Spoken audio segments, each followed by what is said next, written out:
Neçə sinif olarsa, laborant ştatı verilir. Demişdik bunu sizlə. Aha. Hə. Sonra var idi, laborantın vəzifələri hansıdır? Bir sual belə idi. Hansı vəzifələri deyil? Bu Hı-hı. sual idi. Hım. Ümumiyyətlə, vəzifə, Şəvalə xanım, siz ümumiyyətlə vəzifə səsi bağlayaq, xahiş edirəm, səsi bağlayaq. Hə, nə deyirdik? Səs qarışdı. Demək, laborant dedik neçə sinifdə yaranır, bunu bilirdiniz, əvvəlcədən də demişdik. Sonra ümumiyyətlə siz vəzifələri, hüquqları ayırmaqda məncə elə bir çətinliyiniz olmurdu. Seçə bilirdiniz. Yox, yox, xeyr. Olmadı, hə. Çox asan gəldi mənə. Bəli. Baxın, biz təhsil verənin, təhsil alanın, valideynin hüquq və vəzifələrini deyəndə də orada baxırdıq da, əməl etmək, həyata keçirmək də hiss olunurdu ki, bu artıq vəzifədir. Cümlədən, gedişatdan bunu bilmək olur. Sonra yanğın haqqında qanunda, qaydalarda da orada vətəndaşların hüquqları, vəzifələri var idi. Orada da deyirdik. Ümumilikdə hüquq və vəzifələri seçməkdə çətinlik yox idi. Aha, bir sual Hə. da belə. Sonra O suallar, hə, bir sual yox müəllimə, bir neçə sual baxın bu vəzifələrdən əhatələnmişdi. aha, tamam. Hə, bir neçə sual.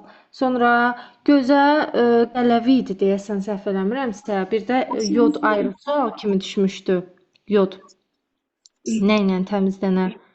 Gözə yağ Ə, düşərsə, Gözə qələvi idi deyəsən tökülərsə, səhv eləmirəmsə o idi.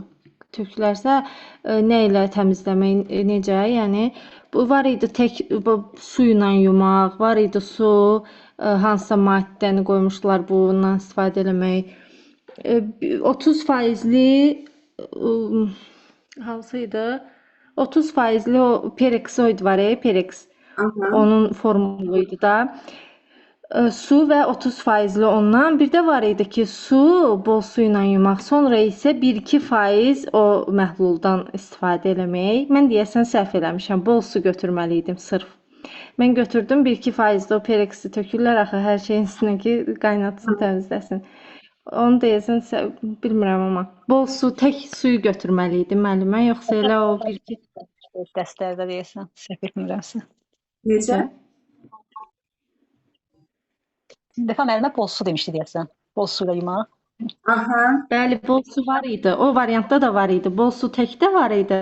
Amma o bol su ilə yanaşı 1-2 faizli ondan da istifadə eləmək. Mən onu götürmüşdüm.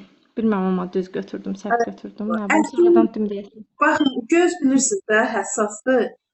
Ora hansısa maddə ilə müdaxilə etmək olmaz. Ən yaxşısı otaq temperaturunda bol su ilə yumaqdır. Suyu yuma prosesi ən az 15-20 dəqiqə davam etmək, yəni ən az 15-20 dəqiqə davam edə bilər də bu proses. Mümkünsə lap 30 dəqiqə davam etsin. İmkan varsa da həmin vaxtı həkimə də təcili tibbi yardıma və yaxud da müraciət edə bilərsiniz. Belə başqa nəsə etmək olmaz. Gözü açıq tutaraq yumaq lazımdır. Civəni Gözü ovuşdurmaq, gözü hansısa başqa maddələrlə müdaxilə etmək olmaz. Bəli, buyurun. Hə, civəni yerdən. bir də demək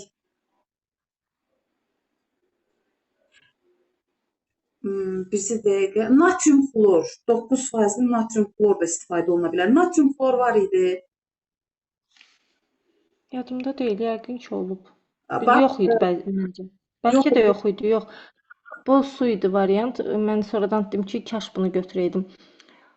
Bax, baxın müəllimə, yalnız bol su ilə və aptekdən alınan 0,9% natrium xlor. Natrium xlorun yazılışını bilirsiniz? Natriumlu. Bəli. Hə, o zaman Natrium yəqin xlor.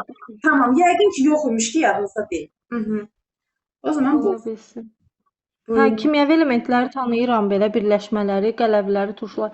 Onlardan onu əsasən elə bildim ki, bu sodadır. Onun üçün onu götürdüm. Hə, sonra var idi civəni yerdən nə ilə, hansı alətlərlə təmizləmək lazımdır, götürmək olar. Əslində əvvəlki Belə ali. dərslərimizdə demişdik civə ilə bağlı. Bundan bir dəfə də düşmüşdü qubaq açmaza, səhv eləmirəmsə elə qubaq açmaza düşmüşdü civə ilə bağlı. Onu tozsoranla təmizləmək olmaz. Olmaz, hə. Siz hansı bəndi götürdünüz? Orada yox idi ki, məsələn, skoçla təmizləmək, ən sonda da xırdaları. Əvvəlcə biz öyrənmişik ki, salfetlə və yaxud da kağızla üstdən yığmaq, sonra ən yerdə yapışanları da skoçla da götürmək lazımdır. Amma orada elə iş yox idi. Hansı alətlərlə, məsələn, pipet var idi. Merzuka deyəsən oradaydı da, Merzuka, kolba, belə-belə qoymuşdular avadanlıqların adlarını. 2-3, hər variantda 2-3 avadanlıq. Baxın belə. Hə, sonra var idi, necə? Zəfər müəllimə, bağışlayın, daxil edirəm. Məsələn, bu indi açıq bir yerə töküləndə o deyilənlərlə götürmək olar. Tutaq ki, bu nə bilim belə qalın bir şeyin üstünə töküldü də, nə bilim qəvə kimi və yaxud da palas kimi. Onda nə edilir? Elə onda da çox diqqətli. Birincisi, ən yaxşı yol civəni toplamaqdır. Axı civəni bir-birinə yaxınlaşdırdıqca o kürəciklər böyüyür. Və civəni təmizləmək olar sərt kağız və ya karton vərəqləri ilə. Vərəqlə götürmək bax belə. Sonra tibbi şprislə çəkə bilərsiniz və yaxud da ki, rezin pipetka ilə. Skoç dediniz ki, yox idi, hə? Yox idi. Nəm pambıqdan da istifadə edirlər. Bir qaba yığırlar. Bir qaba. Necə? Hanım dedi, pipetka var imiş də, variantda dedi elə bir. Var idi, tək pipetka deyildi də. Pipetkanın yanına da qoymuşdular 3. Hər variantda 3 dənə belə. 3 söz var imiş hər variantda. Amma yadınıza deyil, hə? Pipetka olanda başqa nə var imiş? Merzuka var idi. Başqa yadımda deyil. O qədər mən özümdə bilmirəm, həyəcanlandı, nədəndir. O 20 sualdan 5-6 dənə baxım müəllimə bunları deyə bilirəm. Başqa yadımda deyil, sağ olun. Təhsil haqqında qanundan düşmüşdü. Təhsil haqqında. Məsələn, prinsiplərdən düşməmişdi. Yox, pillələri düşməmişdi. Yox, onlar yox idi. Uşaq hüquqlarından yox idi. Yanğınlardan yox idi. Müəllimə, bilirsiniz nə var idi bir də? Deyir ki, pedaqoji təhsil işçisini seçin. Pedaqoji Hə, o var idi. Ay, sağ ol. Baxın, o var idi. Hə, Hansılar pedaqoji işçilərdir? təhsil verən pedaqoji işçi. Ay, sağ ol. keçmişdik də bunu da. Pedaqoji işçiləri demişdim sizə. Bəli, laborantdır, kitabxanadır, uşaq birliyi rəhbəri, təsərrüfat müdirinə katibədən başqa. 31-ci maddədə var idi. Variantda heç onlar yox idi. Doktorant var idi, psixoloq var idi. Doktorant şeydir də, necə deyim, nə sayılır? Təhsil alandır da, işçi deyil ki o. Tibbi aiddir də doktorantura. Yox, doktorant deyirsə də o təhsil alandır. Baxın, maddə 31-də təhsil alan, təhsil verən, təhsil verəndə möhtəsib içərisində pedaqoji deməli, Ay müəllimə, amma orada 2-2 idi ya. Şey var idi, psixoloqla laborant yanaşı. Mən onu götürmüşəm. Psixoloq, laborant, məsələn, doktorant, laborant, belə. Psixoloq da pedaqoji işçi sayılır da, düzdür?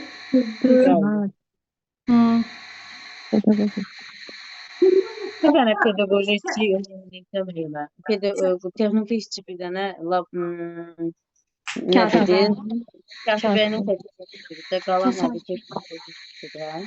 Məndə deyilməm. aha, hə. Bəli, təhsil haqqında qanunda maddə 31-də dəfələrlə demişdim ki, orada göstərilir laborantdır, psixoloqdur, uşaq birliyi rəhbəridir, kitabxanaçıdır. Bunlar hamısı Bir də ki, bir şey də deyim. Bəs dedilər elə bil ki, qrupda yazmışlar ki, məzuniyyətindən düşmüşdü laborant. Bəli, düşmüşdü. Hə, Nədən? məzuniyyət. Neçədən Məzuniyyət. məzuniyyətə çıxır? Bunu sizə demişdim. Hə, düşmüşdüm. Onu mən dedim sizə, mənim səs atmışdım sizə. Hə, bax indi yadımdan çıxıb. Var idi 21 gün, 20 gün, 30 gün, 30 günü götürdüm mən. 32. Təhsil Bacısı, edənlər. tibb bacısı pedaqoji işçi deyil ki. Demək, Köməkçi. elə ondan bir gün qabağa demişdik ki, katibələr 21 gün çıxır. Laborantlar, təsərrüfat müdiri, kitabxanaçı 30 gün çıxır. Bizdə möhkəm düşmüşəm var. İnşallah ki, problem yaşanmaz. Belə olanda da mən biraz qorxuram. Hə, demək 30 gün çıxır məzuniyyətə kitabxanaçı, laborant, təsərrüfat müdürü, 21 gün katibə çıxır məzuniyyətə, əsas məzuniyyət. Sizə əlavələrdə demişdim. Əsas məzuniyyətlər var. Adətən əsas məzuniyyətdən düşür. Sonra uşaq birliyi rəhbəri, psixoloq, bunlarda isə 56 gündür. Təsərrüfat müdürlüyü, katibə, pedaqoji Uşaq işçilər. birliyində, uşaq birliyində bağışlayın sözünüzü kəsəm. Uşaq birliyində müəllimlər kimi də 56 gündür. Yəni qalan işçilərdə, müəllimlərdən başqa olan bu işçilərdə 21 gündür də. Əlavə günlərdə bu staja görədir də, elə deyil. Laborantda 30 gündür. Uşaq birliyində 30 gündür. Yox, yox, uşaq Uşaq birliyində birliyində 56. Uşaq birliyində 30 gün deyil, 56 gün. Kitabxanaçı 30 gündür. Aha. Yaxşı. Başqa laborantlarda başqa hansı suallar? Yadda qalan başqa suallar. Belə kitabxana üzrə gedən var idi sizlərin sinifdə? Kitabxanaçılıqdan gedən var idi, bu vaxt açmazda mən unutmuşam. Bəli, müəllim, mən var idim. Hə. Bəlkə kitabxanaçı. Ümumiyyətlə kitabxanaçıların işə qəbulunda kitabxanaçılığın sırf vəzifə ilə bağlı suallar çox düşür. Kitabxana haqqında qanun əsasnaməsi, kitabların düşürdü. Nə hansı suallar düşmüşdü? Onlara da məzuniyyət günündən də düşə bilər. Təhsil haqqında qanundan da düşə bilər. Hansı suallar var idi? Mən vəzifələr, hüquqları var idi, variantlarla seçirdim. Hansı vəzifələrdə, hansı hüquqlarda 4 dənə variant verilmişdi. O rahat idi. Neçə sinif olanda kitabxanası ştatı yaranır, 7-9 variant seçmişdim. O var idi. Aha. Qabaqcadan demişdim. Kitabxanaçı nə deməkdir? Kitabxana nə deməkdir? Sosial institut olan bir qanun var idi, qayda. O düşmüşdü. O Bir şey kitabxanaçı nədir? O bir neçə dəfə imtahanlarda düşüb, təkrar suallar düşür ümumiyyətlə. Kitabxanaçı nədir? Sualının cavabını kitabxana haqqında qanunda maddə 1-də tapa bilərsiniz bu sualın cavabını. Keçən ilki sualların demək olar ki, eynisi idi. 2025-ci ildə prezident haranın açılışını eləməmişdi və bir dünya görüşü sualı var idi. Sonra başqa bir dənə də dünya görüşündən sual var idi. Çox uzun idi, deyə yadımda qalmıyor. Baxı bir dənə elə dünya görüşü var idi.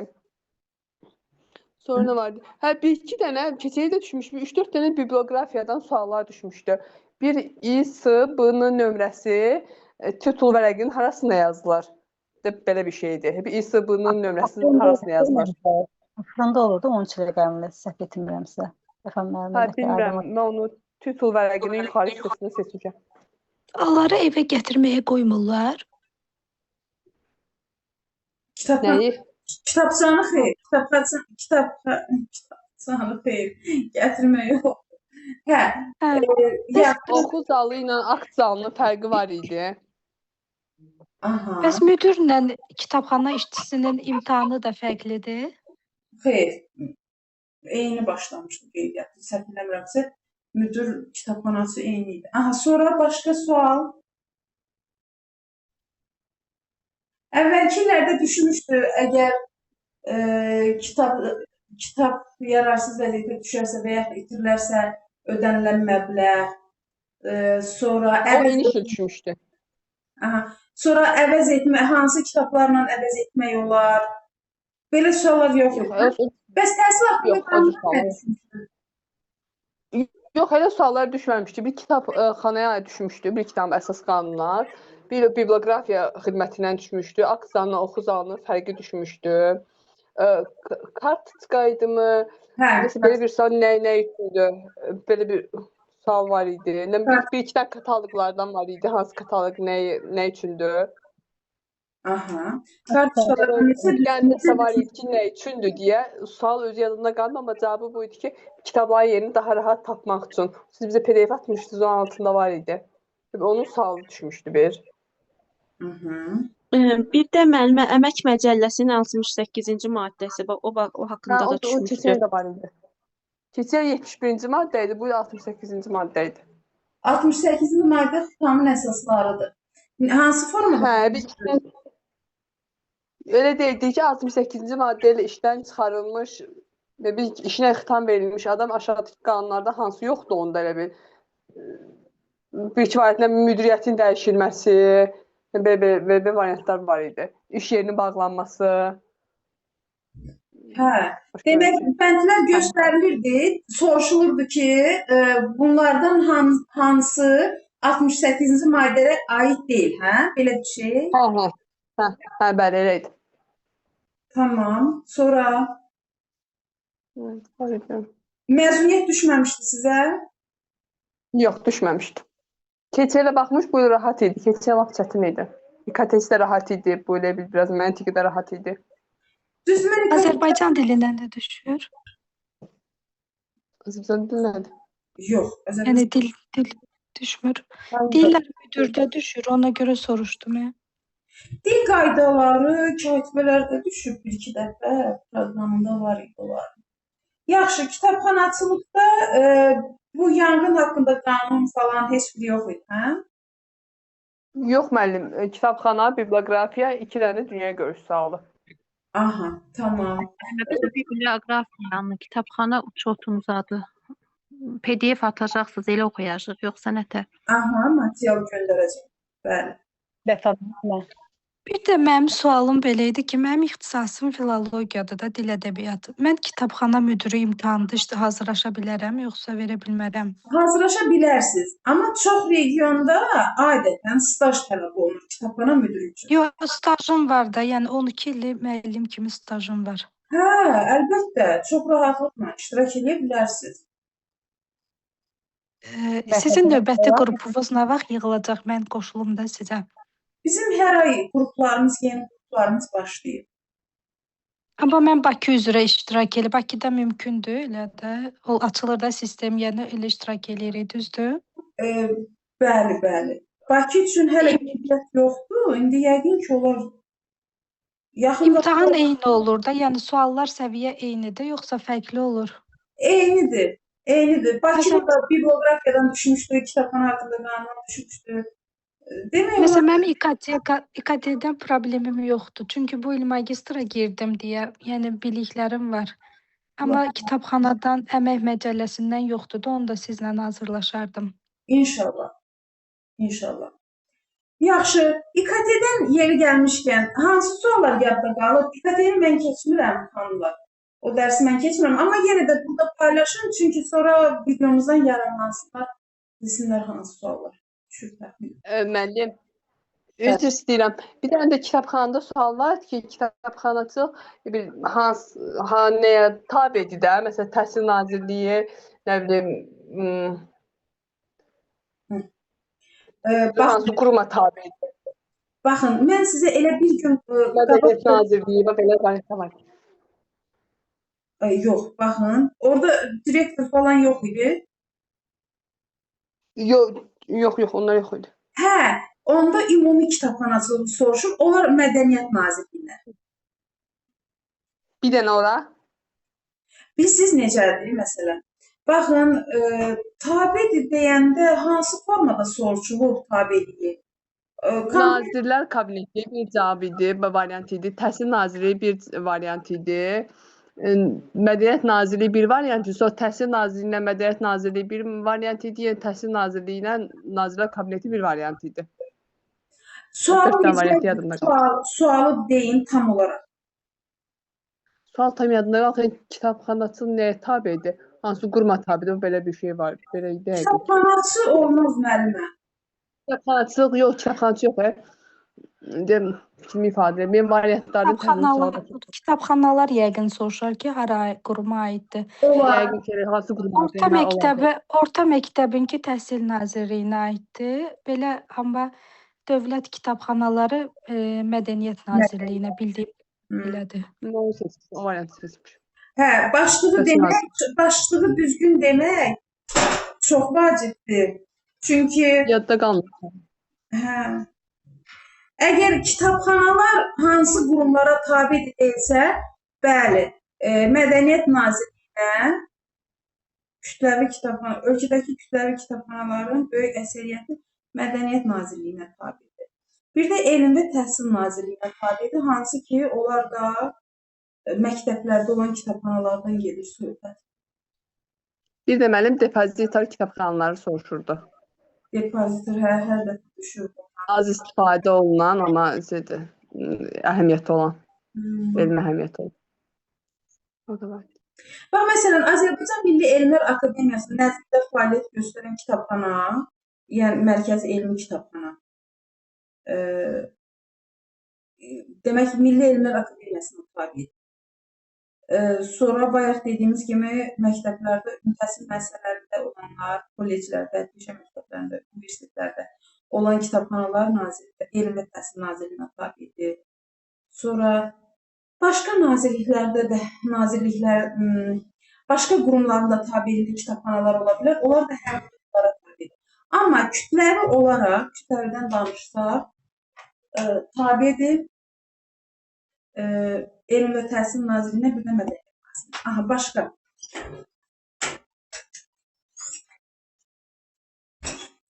Müəllimə, bir də orada elə bir sual var idi ki, tam dəqiq yadımda deyil, amma kitabın müəyyən bir hissəsini sadəcə kitabxanaçı oxucuların istifadəsi üçün yararlı eləmək üçün hansı təbliğat üsulundan istifadə etməlidir? Belə bir şey var idi, orada yazılmışdı. Tam dəqiq sual yadımda deyil, belə birəbir. Amma var idi orada ədəbi gecə, sonra ədəbiyyat kitab sərgisi falan belə bir şey variantlar var idi orada.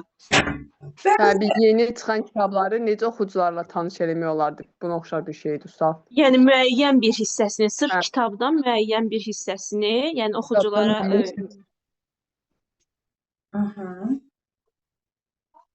müəyyən bir yəni hansı hissəsini oxumaq üçün yox, bax, sual necə idi? Müəyyən hissə deyildi. Deyir ki, yeni çıxan nəşrlərlə oxucuları tanış eləmək üçün keçirilən ona nə deyilir? Ədəbi gecə var idi, ədəbiyyat sərgisi var idi variantlarda. İki dənə nə vardı? Mən ədəbiyyat sərgisini seçmişəm axı. Çünki tez keçirilir axı, təzə çıxan kitablar üçün tanış olmaq üçün. Əslində orada sərgi kitablarla tanış eləməkdir. Sərgi kitablarla tanış eləməkdir. Əgər kitabların içərisindəki əsərə marağı oyatmaq üçün deyilirsə də, orada ədəbi gecələr ola bilərdi. İndi bilmirəm də, məntiq. Elə deyilmirdi, yox. Yeni çıxan nəşrlərlə tanışlıq üçün. Yeni kitab nəşr olunub, ona oxucuları tanış eləmək üçün keçirilən. Əslində bu, bayaqdan siz deyirsiniz, buna oxşar hardasa da hansısa materialın içərisində var. Amma mən bunu hansı materialda oxumuşam, bilmirəm, qrupa atmışam ya yox o materialı, ödənişli qruplara. Hə, o sualla bir də maraqlanaram mən. Sonra başqa Əmək məcəlləsinin tam düşür, yoxsa necə? Əmək məcəlləsinin əsasən düşür məzuniyyətdən 68, 70-ci maddə, 71, 72 məcəllərin bir də düşür deməli məcəllədə işçinin 9-cu maddə var orada məcəllədə. İşçinin hüquq və vəzifələri. Oradan da düşən oldu. Sonra təsərrüfat müdürlərinə maddə birdən də düşür, məcəllənin maddə birindən də düşür. Əsas hissələr, məcəllənin hamısını oxumağa ehtiyac yoxdur. Onu oxumaq üçün sizə nə qədər vaxt lazımdır, neçə ay vaxt lazımdır. Amma əsas hissələrini bəli düşə bilər. Uşaq Birliyi rəhbərliyi üçün kim iştirak eləmişdi? Var idi iştirak edənlərimiz. Buradasınız? Mən iştirak etmişdim mən Bəli, bəli, siz, dəfə. bəli. Necə idi suallar? Yəni qanun sualları mənə görə yaxşı idi. Məsələn, İKT biraz cavablarda çətinlik çəkdim. Nə barədə? Variantlar bir-birinə çox oxşar idi. İki seçim arasında qalırdım. diqqət edək. Məntiq isə normal. Tamam. Yaxşı, gəlin qanunvericilikdən başlayaq. Qanunvericilikdə əslində ilk gün daha çox yadımda idi. Səs atmışdım, xatırladıqca da yazmışam qruplara. Bəli, bəli. Təhsil haqqında qanundan düşmüşdüm. Uşaq hüquqları qanundan düşmüşdü. Təhsil haqqında Deməli, qanunlar məncə sizə təhsil sahəsində dövlət siyasətinin prinsipi düşmüşdü, yoxsa təhsilin məqsədi də düşmüşdü deyəsən sizə? belə bir sual düşmüşdü ki, dövlətin təhsil sahəsindəki əsas məqsədlərinə hansı aiddir? Aha. Aşağıda variantlar var idi. Variantlardan seçməli idik. 3 əsas məqsədi var idi axı. O variantlardan, məqsədlərdən biri variantların içərisində idi. Mən onu seçdim. Hə, yəni bunu tapmaq məncə çətin olmazdı. Keçmişdik. Aha. Yox, çətin değildi. O çətin deyil. Sonra Daha təhsil haqqında qanun, başqa digər suallar nə idi? bəs Neçə gün keçib üstündən yaddan çıxır. Bəs təhsil müəssisəsinin növləri mi düşmüşdü sizə, yoxsa? var idi, var idi. O gün xatırlayırdım, indi artıq unutmuşam. Belə bir sual var idi ki, hansı təhsil müəssisələri yaradıla bilər? Stasionar tipli məktəbə qədər təhsil müəssisəsi stasionarı idi, nə idi o? Aha, bu var idi. Turizm və Üzr ekologiya. istəyirəm. Bir dəqiqə xanım.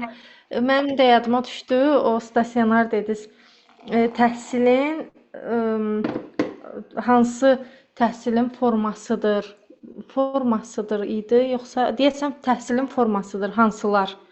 Bunlardan düşmüşdü. Mən düzdür deyirəm, təhsildən düşməmişdi, amma get-gedə xatırlayıram da söhbət gedəndə və yaxud da tədricən. Hə, bax təhsilin formalarından düşmüşdü ki, bunlardan biri təhsil formasıdır. Təhsil alma formasıdır daha doğrusu. Yox, bizdə təhsilin pillələrindən, formalarından düşməmişdi. Sadəcə hansı təhsil müəssisələri yaradıla bilər düşmüşdü. Mən orada ekologiya və turizm üzrə məktəbləri qeyd etdim. Bəlkə Açığı bilmirəm, düz yazdım, ya səhv yazdım. Vəfa xanım, bəlkə ümumi təhsil müəssisəsinin növləri soruşulub, sırf başlıqda ümumi təhsil müəssisəsi sözü var idi. Bəli, ümumi təhsil məktəbləri idi. Ay, sağ olun. Hə, bildim. Aha. Təhsil haqqında qanunda göstərilir, orada göstərilir ümumi təhsil müəssisəsinin növləri. Var ibtidai ümumi təhsil müəssisəsi, tam orta, ümumi orta, liseylər, gimnaziyalar, inteqrasiya tipli, sanator tipli, sonra Sanator tipli var. Aha. sanator tipli tək göstərilmişdi. Hə, tək göstərilmişdi. Orada mənə yəni fərqli görünən sanator tipli idi. Bir də ekologiya və turizm üzrə məktəblər idi. O Sanator tipli qaldı. Mən ekologiyanı seçdim. Yox. Onlar məktəbdən kənar təhsil müəssisələri. Ayrı-ayrı variantlar idi mənim. Bildim. Siz deyilmişdi ki, ümumi təhsilə aid olanı seçin, siz də ümumi təhsilə aid olmayanı seçmişsiniz. Mən belə başa düşdüm. Aid olmayan, hansı aid deyil? Sual belə idi. Aid deyil. Onda düz seçmişsiniz. Deyil. Aid deyil. Aid olmayanlardan turizmi seçdim. Bildim. Hə, əla. Düz seçmişsiniz. Elə bilirəm, aiddir soruşulmuş.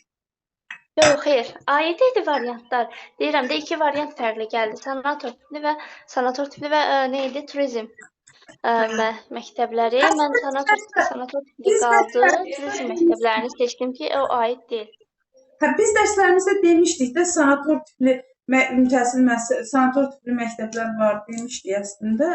Hə, lap yaxşı. Sonra başqa Belə bir sual var idi ki, uşaqların qorunması sahəsində valideynlərin hüquqları. aha. Biz onu Hüquqlarına aiddir, yoxsa aid deyil, nəsə bu tiplə sual idi. Valideynlərin Ə, vəzifəsi var idi keçmişdən, bir də hüquqları var idi. Daha sonra təhsil alanların, hansı təhsil alanların vəzifəsinə aid deyil. Aha, təsəvvür Belə bir edirəm. sual var idi. Amma siz çox diqqətli oxumaq lazımdır. Ə, Ya variantlarda sadəcə bir sözlə inkar bildirilir. Tuta bilirsən ki, hə bu o deyil. Düzdür. Cümləni oxuyursan, deyirsən ki, uca bildim də nədir. Sonda görürsən ki, uca yo deyil deyir. Yəni o cür çaşdırıcı idi çox. Amma çox Aha, asan çaşdırıcı. idi məncə. Asan idi Yəni çünki. əgər onu diqqətlə oxumayan adam olsa o variantı götürəcək. Çox Hə, sadə bir əvvəl səhv başda var. və salam. Getdi.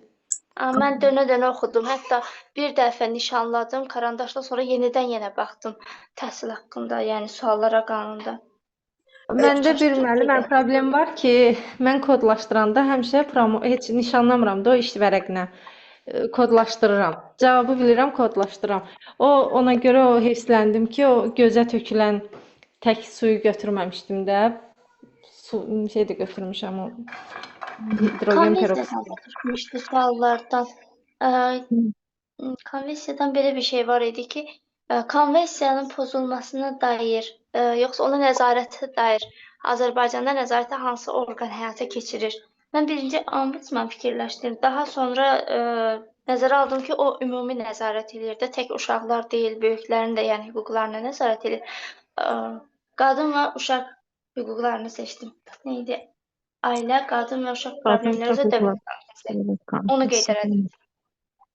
Düzmü yazmışam, bilmirəm. Yəqin ki, düz yazmısınız. Belə yəqin ki, deyirəm. İndi mən tam cavabın başlığını da bilmirəm. Birdən səhv deyərəm. Sırf uşaq konvensiyasının həyata keçirilməsi, konvensiyası ilə əlaqədar uşaq məsələlərinin həyata keçirilməsinə aşağıdakılardan hansı nəzarət edir? Hansı Sual belə idi. bəndlərdə nələr idi bəndlərdə? Ailə, uşaq və qadın problemləri üzrə dövlət komitəsi, Başqa. ombudsman, Ombudsman daha insan sonra Təhsil Nazirliyi. Aha, o da xeyir. Belə bu tipli variantlar var idi. Mən də fikirləşdim, ombudsman ümumidir. Aha, Ailə uşaq komitəsini seçdim. hə. Olar. Bir də mənim əsas vurğulamaq istədiyim əməyin mühafizəsidir.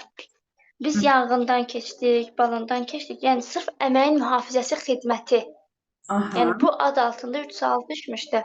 Əməyin mühafizəsi xidmətinin xidməti vəzifələrinə aid deyil. Aid olmayanı seçməliydim aşağıda variantlardan birini. Aha. Əslində hər proqramımızda Orada göstərir. bir variant var idi, çarpıtırıcı idi ki, deməli, müvafiq orqanlarda əməyin mühafizəsinin təşkilinə dair iştirak etməmək. Yəni aid olmayanları seçməliydim. Mən onu seçdim. Yəni ki, əslində iştirak etməlidir də təkliflər vermək və s. Bəli. Bilmirəm onu düzmü Sonra seçdim, səhv mi seçdim? Əməyin mühafizəsinə dair 2 sual da var idi. Nə idi onlar? əslində Biri də elə o sualın deyəsən əksi idi ki, yəni işi nədən ibarətdir? Biri bu formadaydı, biri hansı vəzifələrinə aid deyil. Biri belə idi, digərini xatırlamıram, amma 3 dənə olmağı yadıma gəlir. əslində əməyin mühafizəsi ilə bağlı düşən sualları müdafiələrimiz yəni səhv yazmır. Onu çünki mən Tərifi idi müəllim, bir də tərifi. Tərifini soruşurdu. Hazırda yadıma gəlmir tərifi. Amma orada ən, yəni məntiqən uyğun gələni seçdim. İndi xatırlamıram nə etsə. Əmək məcəlləsində maddə 1-də göstərilir. Əməyin mühafizəsinin tərifi dediniz də, düzdürmü? Tərifini soruşurdu bir variantda. Tamam, indi mən deyim, görün bu variantını seçmişsiniz. Bircə dəqiqə. Əməyin mühafizəsi idimi, əməyin mühafizəsi xidməti? Yoxsa belə idi?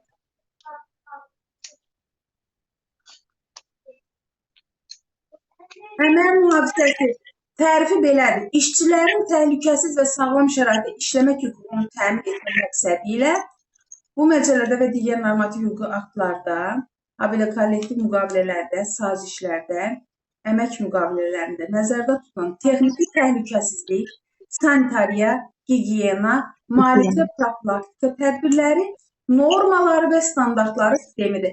Bunu mən adətən deyirəm ki, əmək mühafizəsini belə yadda saxlayın ki, işçilərin təhlükəsiz və sağlam şəraitdə işləməsi üçün onların təmizliyini, gigiyenasını, deməli, müalicə profilaktika tədbirləri o işçilər üçün görülməsi, texniki təhlükəsizlik.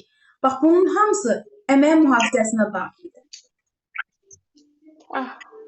Məsələn, bir otaqda, bax, məsələn, məktəbdə, hətta dərslərimizdə belə bir də misalda çəkmişdim ki, əgər məktəbdə sinif və ya da laboratoriya təmiz deyilsə, məsələn, xadimələr tərəfindən təmizlənməyib, rəhbərlik buna nəzarət etməyib, deməli, əmək mühafizəsi pozulub. Əgər, məsələn, kompüter laboratoriyası və yaxud da ki, müəllimlər otağı və yaxud da ki, hər hansı bir sinif otağı, orada hər hansı bir təhlükəli məqam varsa, adi bir misal, məsələn, divardan asılmış lövhənin belə deyək də düşmə ehtimalı, sonra stolun hansısa belə deyək də nasazlanması, bax, bunların və yaxud da ki, elektrik naqillərinin də hansısa nasazlığın olması, bax, bu halların hamısı əmək mühafizəsi qaydasını pozmaq deməkdir və rəhbərlik buna nəzarət etməlidir ki, bu qaydalar pozulmasın. Sonra Daha sonra ixtisar vakansiyanın açılması üzrə sual düşmüşdü ki, məktəbdə ən azı neçə sinif olduqda uşaq hüquqları üzrə təşkilat rəhbəri üçün vakansiya açıla bilər. 7-9 olan variantı seçdim mən. Lap yaxşı. Başqa nə var idi orada? Var idi. Bir də ki, sənədlərə dair. Hansılar pedaqoji, məktəbdə olan pedaqoji sənədlərə aiddir? Aid olanları seçirdik. Aşağıda da variantlarda bildirirdik. 1, 2, 3, yaxud 4, 5. Xanımlar, bax, bu dediklərinizin əksəriyyətini, çoxunu demək olar ki, keçmişik. O digər Bəli, keçmişsiniz müəllim. Məktəb sənədləri də atmışdım, bunları da atmışdım. Sadəcə olaraq sizin üzərinizə düşən odur ki, sənədlərə